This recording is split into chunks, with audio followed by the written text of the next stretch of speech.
68వ సంకీర్తన నూతన నిబంధన గ్రంథంలో నుండి కీర్తన గ్రంథం 68వ కీర్తన 11వ వచనాన్ని చదువుకొని ప్రార్థన చేసుకొని వాక్యంలోకి వెళ్దాం. ప్రభువు మాట సెలవిచ్చుచున్నాడు. దానిని ప్రకటించు స్త్రీలు గొప్ప సైన్యముగా ఉన్నారు. తనలోంచి ప్రార్థన చేసుకుందాం. కృపగల దేవ, భూమి ఆకాశమును సృజించిన యెహోవా, అందులోని సమస్తమును నీకు అనుకూలముగా సృష్టించి వాటన్నిటిపై మానవునికి ఆధిపత్యమును అనుగ్రహించి వాటిని అనుభవిస్తూ కృతజ్ఞతాస్తుతులు చెల్లించుచు దైనందిన జీవితంలో నీ ఎదుట మార్గదర్శకులుగా జీవించడానికి, నీ సాక్షులుగా జీవించడానికి స్త్రీ పురుషులను మీరు ఏర్పరుస్తుంది కదా. అటు నీ పిల్లలు నీకు ఘనత మహిమ తెచ్చినట్లు ఈరోజు ధ్యాన వాక్యం ద్వారా మమ్మల్ని తృప్తిపరచమని, ప్రేరేపించమని, నీ వాక్యానుసారమైన జీవితంలో కొనసాగుటకు సహాయం దయచేయమని యేసు నామమును బట్టి ప్రార్థిస్తున్నాను తండ్రి. ప్రభునందు ప్రియమైన దేవుని బిడ్డలారా, మన ప్రభు యేసుక్రీస్తు నామములో మీ అందరికీ నా నిండు వందనాలు తెలియజేస్తున్నాను. Praise the lord. హల్లెలూయా. చంగట్టే చెప్తాం హల్లెలూయా, హల్లెలూయా. అప్పుడప్పుడు నీతిమంతులైన పిల్లలు, విశ్వాసులైనటువంటి పిల్లలు దేవుణ్ణి ఘనపరుస్తూ ఉంటే సాతానుడు లేక శత్రువు, అపవాది ఎక్కడుంటాడంట? విశ్వాసులైన పిల్లల చెంతనే ఉంటాడు, ప్రక్కనే ఉంటాడు. ఎందుకో తెలుసా? వారి విశ్వాసాన్ని బలహీనపరచాలి. వారికి ఉన్నటువంటి నీతి యావత్తును మలినం చేయాలని. అదే త్రాగుబోతుగాను, తిండిపోతుగాను, లేక ఈ లోక సంబంధమైనటువంటి సహవాసిగా ఉంటే వాడి జోలు ఎవడు తీయడు కదా. ఎవరైనా తీస్తారు? ఫుల్గా తాగి ఒక రోడ్డు మీద వర్షం తెలియదు, ఎండో తెలియదు, చలి తెలియదు, వాడు ఆ రోడ్డు మీద అడ్డంగా పడుకుని ఉంటాడు. వాడి జోలు ఎవడని తీస్తాడండి? ఎవరు తీయడు. ఎందుకంటే వాడి జీవితమే ఆల్రెడీ అయిపోయింది. మరి ఎవరితో అవసరం సాతానుడికి, అపవాదికి అంటే విశ్వాసులైన పిల్లలే వాడికి అవసరం. కాబట్టి మనం జాగ్రత్తగా ఉండాలి, మెలకువగా ఉండాలి. ఎందుకంటే మీరు శోధనలోనికి ప్రవేశింపకూడనట్లు మెలకువగా ఉండి ఏం చేయాలమ్మా? ప్రార్థన చేయాలి. ఒక్కసారి మనం అరిస్తే కదా, పిల్లలు తప్పు చేస్తున్నప్పుడు తల్లిదండ్రులు ఏం చేస్తారు? అంటాడు. అంటే ఏం చేస్తాడు? వాడు సెటరేట్ అయిపోతాడు. ఓహో, నేను ఈ తప్పు చేయకూడదేమో, అందుకని మా మమ్మీ డాడీ నన్ను గద్దిస్తున్నాడు. ఇప్పుడు మనం హల్లెలూయా చెప్పితే మన పక్కనున్న సాతానుడు ఏమివ్వాలి? హల్లెలూయా అన్నాం అనుకో, రామ్మ అని పిలిచినట్టు, నా దగ్గర కూర్చో, నా ఒడిలో కూర్చోమని పిలిచినట్టు. గట్టిగా చెప్పామంటే నీ దగ్గర ఉన్నటువంటి ఒడిలో కూర్చున్నది కూడా ఉలిక్కిపడి పారిపోవాలి. హల్లెలూయా, హల్లెలూయా, హల్లెలూయా. దేవునికి స్తోత్రం. Praise the lord. ప్రియమైన దేవుని పిల్లలారా, ఈరోజు దేవుని యొక్క విమోచన కార్యంలో పాలిభాగస్తులైన స్త్రీ. చాలా సుదీర్ఘమైనటువంటి ప్రసంగం ఇది. ఎవరి గురించి అయినా తక్కువ మాట్లాడవచ్చేమో కానీ అది చాలా అయిపోయాడు. జాగ్రత్త, దీన్ని కూడా ఆచితూసి మాట్లాడాలి సుమా.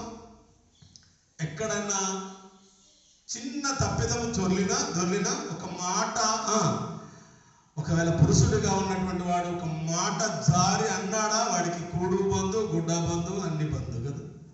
చాలా జాగ్రత్తగా ఉండాలి. ఓకే, చాలా అద్భుతమైనటువంటి అంశము ఈరోజు. అంటే ఇంతకు ముందు ఉన్నాయని కావా అని అనొచ్చు, ప్రశ్న రావచ్చు మీకు. ఎందుకంటే మనకు ముందు వచ్చే ఈ ప్రశ్నలే కదా, మన ముందు వచ్చే డౌట్సే. ప్రియమైన దేవుని పిల్లలారా, దేవుని మాటలు చాలా అద్భుతమైనవి. దేవుని మాటలు శక్తివంతమైనవి. దేవుని మాటలు హృదయాన్ని కదిలిస్తాయి.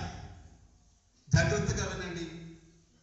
పాపిని రక్షిస్తాయి కదా, పాపిని కూడా రక్షిస్తాయి. రోగిని స్వస్థపరుస్తాయి. చెప్పాలి అందరూ కదా, రోగిని స్వస్థపరుస్తాయి. దేవుని వాక్యం అంత సులభతరమైంది కాదు. చాలా దీన్ని ఆలస్యం చేస్తే మన జీవితాన్ని మనమే నాశనం చేసుకుంటాం. నాకు అనిపించింది ఈ మధ్య కాలంలో 2019, 20, 21 3 సంవత్సరాలు కరోనా ప్రజలందరినీ భయభ్రాంతులను చేసింది. ప్రజలందరినీ కూడా చాలా భయభ్రాంతులు చేసింది. తన మన భేదం లేదు కదా, తన మన భేదం లేదు. అక్కడ కుల విచక్షణ లేదు, మత విచక్షణ లేదు, లేక ధనవంతుడని పేదవాడని లేదు. అందరూ కూడా సమానమేని కరోనా చూపించింది. కరుణ లేని కరోనా కదా, కరుణ చూపించిందండి. వారి ధనము వారిని రక్షించిందా? వారి అందచందాలు వారిని రక్షించాయా? వారికి ఉన్నటువంటి బలగం కదా, బలగం ఊరంతా నావాలండి అని చెప్పుకుంటాడు ఒక ఆయన కదా. ఊరంతా రావాలే, పోకేస్తే 1,000,000 మంది వస్తాడంటాడు. జాగ్రత్తగా వినండి. నాకేం పనిలే కాదు ఇక్కడ నిలబడ్డది. దేవుడు తన పని చేయడానికి నన్ను నిలబెట్టుకున్నాడు. ఆయన నా నోట ఆయన మాటలు ఉంచాడు, నా నోట ఆయన మాటలు ఉంచాడు. ఆ మాటలు మీకు వినబడుతున్నాయి, వినాలి. జాగ్రత్త. ఇదిగో యుద్ధ స్వరము, యుద్ధ పేరి మోగుతుంది. యుద్ధ పేరి మోగినప్పుడు ఆ గంట లేక ఆ పేరి యొక్క స్వరం వింటే వాడు సెట్ అవుతాడు. అంటే శత్రువు మన మీద దండెత్తుకొని వస్తున్నాడని ముందుగానే చెప్పేస్తాడు. బేరి మోగించేవారు, యుద్ధ బేరి మోగించేవారు. అంటే ఆ బేరి మోగుతున్నప్పుడు, యుద్ధ బేరి మోగుతున్నప్పుడు యుద్ధానికి నువ్వు సిద్ధపడాలి కదా, యుద్ధానికి సిద్ధపడాలి. సిద్ధపడకపోతే హతమైపోతావు. జాగ్రత్త. కరుణ లేని కరోనా, ఆ మహమ్మారి అనేక మందిని మింగేసిందమ్మా. ఆ మహమ్మారి నుండి మనం రక్షించబడ్డామంటే మనమేం గొప్పవాళ్ళమని కాదు, మనం గొప్పవాళ్ళమని కాదు, మనమేం బలవంతులమని కాదు, మనమేమి జ్ఞానవంతులమని కాదు, మనమేమి వారికంటే గొప్ప విశ్వాసము కాదు. కానీ ఎందుకు బ్రతికించాడు మనని? ఆలోచించామా ఎప్పుడన్నా? ఎందుకు బ్రతికించాడండి? దేవుని యొక్క జాబితాలో నీ పేరు లిఖించబడింది. నీ ద్వారా దేవుడు ఏదో చేయించుకోవాలని ఆశపడుతున్నాడు. ఆ కారణాన్ని గుర్తించకపోతే మన జీవితం వ్యర్థం. ఒక 1 నెల రోజుల క్రితం వాయనాడ్ ఆ ప్రాంతం అంతా జలమైపోయింది, జల సమాధి చేయబడింది. 3 రోజులు 4 రోజుల క్రితం ఖమ్మం మన ప్రక్కనే కదా, ఎంతో దూరంలో కూడా లేదు, కోకటవేలు దూరం. లేస్తే ఖమ్మంలో వాళ్తాం మనం. అందరినీ చెత్త డబ్బాలు, చెత్త వేసుకుని పోయేటువంటి ఉంటాయి కదా ట్రాలీస్. ఆ ట్రాలీలో ఒక ధనవంతుడు, కోటేశ్వరుడు చెప్తున్న సాక్ష్యం ఏంటంటే, నా కోట్లో కొన్ని విలువ పెట్టుకున్న నా కారులో నేను ఎక్కడానికి అవకాశం లేదు. ఎక్కడెక్కాడంటే అతను రక్షించుకోవడానికి, ప్రాణాన్ని రక్షించుకోవడానికి చెత్త వేసుకొని పడేసే ట్రాలీలో ఎక్కి ప్రాణాన్ని దక్కించుకుని. నేను ఎందుకు చెప్తున్నాను ఆలోచించండి. అంశంలోకి వెళ్ళలేదు, ఇంకా నేను జనరల్గా మాట్లాడుతున్నాను. కాలం ఉంది కదా, చూద్దాంలే. ఒక ఆయన సముద్రం దగ్గరే, ఒక ఆమె సముద్రం దగ్గరే నిలబడి బట్టలు ఉతుకుతుంది అంట. బట్టలు ఉతుకుతూ ఈ బట్ట ఉతికినాక నీళ్లు తాగుతాను, ఈ బట్ట ఉతికినాక నీళ్లు తాగుతాను, ఈ బట్ట ఉతికినాక నీళ్లు తాగుతానని అన్ని ఉతికాక తీరా దాహం ఎక్కువైపోయి గుండె ఆగిపోయి చచ్చిపోయిందంట. ఆలస్యం అమృతం విషం అన్నారు కదా, ఆలస్యం అమృతం విషం. ప్రియమైన దేవుని బిడ్డలారా,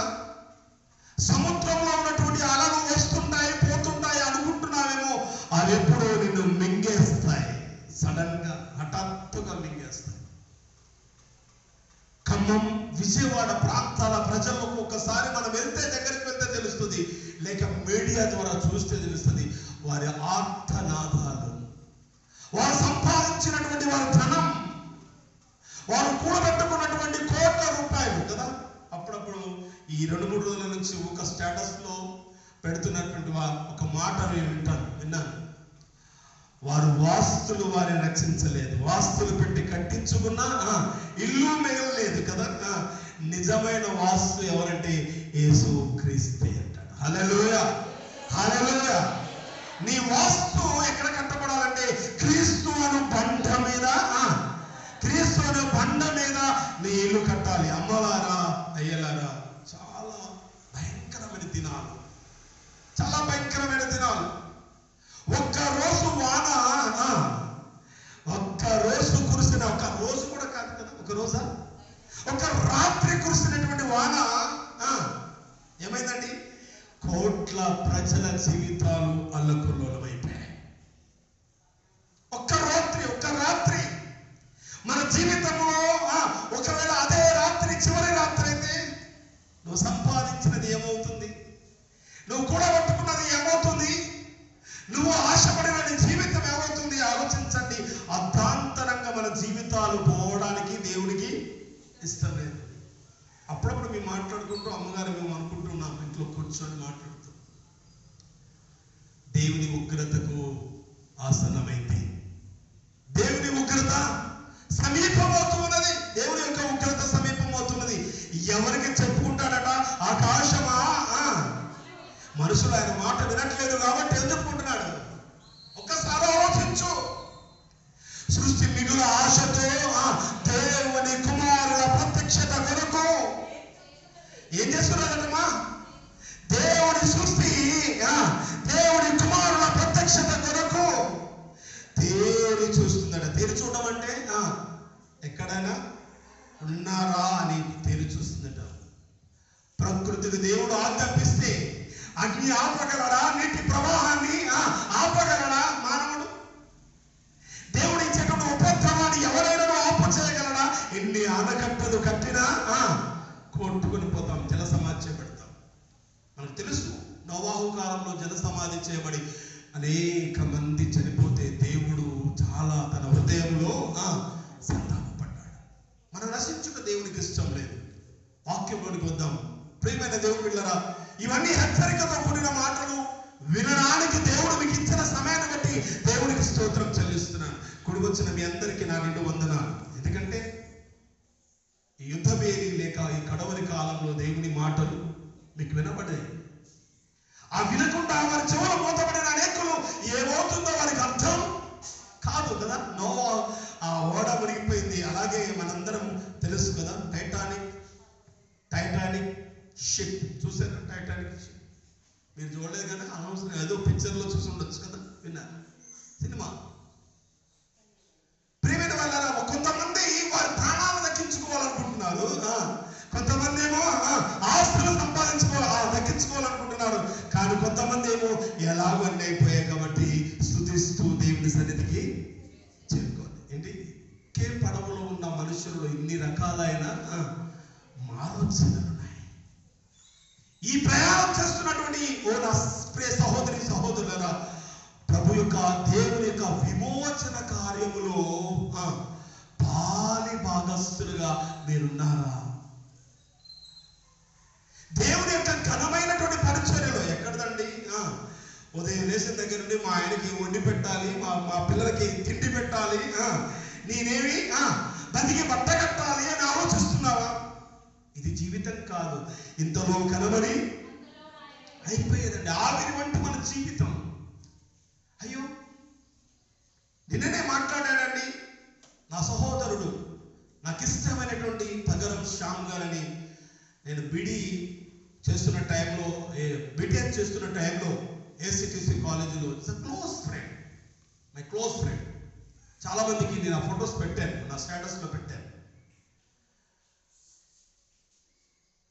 ఒక గదిలో బంధించబడ్డారు, కిందంతా నీళ్ళున్నాయంట. ఒక పై మేడలో ఒక గదిలో ఉన్నాడు. ఆరాధన అయిపోయిందని అన్నం తిందామని ఆ గదిలోకి వెళ్ళారంట. ఆ పిల్లవాడు 12 సంవత్సరాల కుర్రవాడు, వాళ్ళ కొడుకు. దాహం వేస్తుందని అప్పటికి 2 రోజుల నుంచి అడుగుతున్నాడట. నా కొడుకు దప్పిక తీర్చలేని జీవితం అనుకున్నాడు. నీళ్ళు ఎక్కడైనా దొరుకుతామని కిందికి దిగడానికి ప్రయత్నం చేశాడు. ఆ నీటి కొలనులోనే కొట్టుకుని ఎంత ఘోరం. నా భర్త ఇంకా రావడం లేదండి, మా డాడీ ఇంకా రావడం లేదంటే ఎదురు చూస్తూ 6 గంటలు గడిచిపోయింది, 7 గంటలు గడిచిపోయింది, 8 గంటలైనా కనబడలేదు. 3 రోజుల తర్వాత శవం తేలి ఎక్కడో ఉందని తెలిసిందట.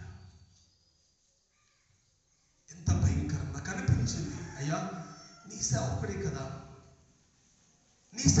కదా, నీ కొరకు అనేక ఆత్మలు సంపాదించడానికే కదా అతను ఏర్పరచుకోవాలి. నేను చాలా బాధపడ్డాను. నాకు చాలా ఇష్టమైన వ్యక్తి, చాలా ప్రేమ కలిగిన వ్యక్తి. ప్రేమైన దేవుని పిల్లలారా, నాకు అనిపించింది మళ్ళొకసారి వెంటనే జ్ఞానోదయం.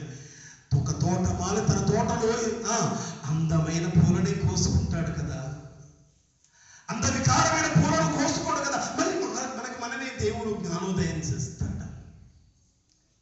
ఎంత తృణప్రాయమైనదండి మన జీవితం. చాలా జాగ్రత్త. దేవుడి విమోచన కార్యంలో, విమోచన